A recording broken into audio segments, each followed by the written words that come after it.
So I've been asking the question, what was our ambassador doing in Libya?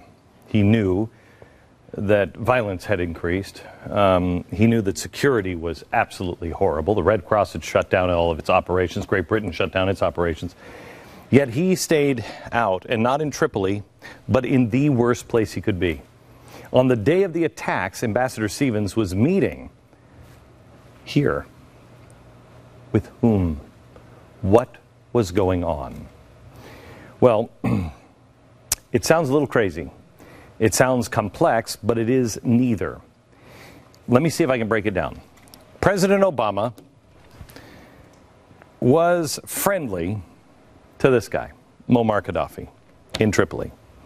But things changed and realized he had to go. There were a couple of ways he could achieve that goal. You can either use the might of the American military and gather an international coalition to help, or in the Middle East, the thinking is the enemy of my enemy is my friend. So make buddies with those people who hate Gaddafi just as much and pay them to do the dirty work for him. So he did that. And there were other people that wanted Gaddafi out. And we decided to work with them. Al-Qaeda. This is the people that the media routinely called the Libyan opposition. We told you when we were at Fox, this is not good. These guys are Al-Qaeda. They weren't made up solely of freedom-fighting Thomas Jeffersons. The opposition was made up of several Islamic terrorist organizations, including Al-Qaeda, and of course the Libyan Islamic, I think this one is Hamas, is it not? Or Hezbollah, and then the Libyan Islamic Fighting Group, which was headed by this guy. Now, like I said, we reported, and everybody reported the Al-Qaeda links, widely reported at the time. But the decision was made, support the opposition forces. But we needed a point man. Well, in March 2011, Ambassador Stevens became the point man for Barack Obama, the official liaison to this terror-linked opposition. They worked directly with each other. In fact, they worked directly with this guy. They were partners in it. His name is Belhaj. Well, we helped him get weapons, and then Gaddafi got dragged around the streets, and he was gone. Now, later that year, according to the Telegraph, Belhaj met with somebody else, and he met here in Syria, the Free Syrian Army. They needed weapons in Syria.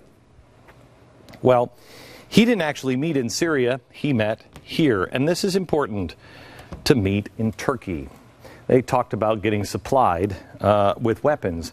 And it was one shipment that we know of, over 400 tons of weapons, which included surface-to-air anti-aircraft missiles and RPGs and rocket-propelled grenades. And they put it on a ship. You'll never guess where that ship came from. Benghazi, where the ambassador had been running guns. Now, who is the leader of the organization called the Libyan National Council for Relief and Support to deliver the weapons? This guy, the guy who was the captain of the ship. The weapons were reported by Reuters to have been used by the Syrian opposition in Syria for the shooting down of the Syrian helicopters and fighter jets that you've seen on TV. So let me recap. Obama wants Gaddafi out. He decides to use Islamic extremists to get the job done. He hires Ambassador Stevens to broker the deals. Gaddafi gets ousted, which forces the shift to Syria. The guy who was his point man here in Benghazi hires a ship to put all of the weapons into Turkey. Obama did all of this because first he wanted this guy, and now he wants Assad. Okay, all right.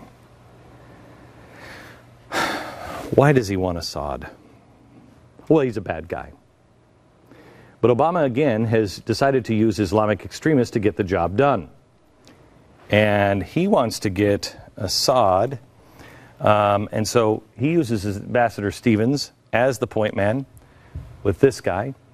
And they funnel through Turkey the weapons to the jihadists on the border. Obama has made no secret of his relationship with this guy.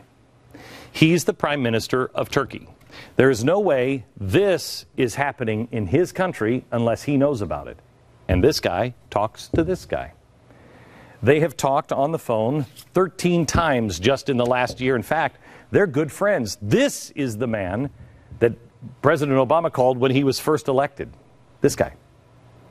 The New York Times reported back in June that a small number of CIA officers are operating secretly in Turkey, helping allies decide which Syrian opposition fighters across the border will receive arms to fight the Syrian army. Do you know who he chose to funnel the weapons? This guy, who was working with him, wants to send them over here. Who did we pick to be the group of people that would say, these are good guys, these are bad guys? The Muslim Brotherhood. Muslim Brotherhood. By the way, this guy hates this guy with a passion. It's personal. And what's really strange is this guy has now aligned himself with Iran. And who else has aligned himself with Iran? Russia. Back to the beginning. See if you have this. 9/11. Who was Stevens meeting with? A representative from Turkey. Where we are currently funneling weapons to radical Islamic groups who want to destroy America. This is a very dangerous circle. At least in the Iran-Contra scandal, we had hostages, and you could kind of understand why someone would do it. But I don't understand what this man's doing. All we're getting in this, besides dead Americans, is confusion of who we are and which side we're on. And as the president would say, that's not really optimal.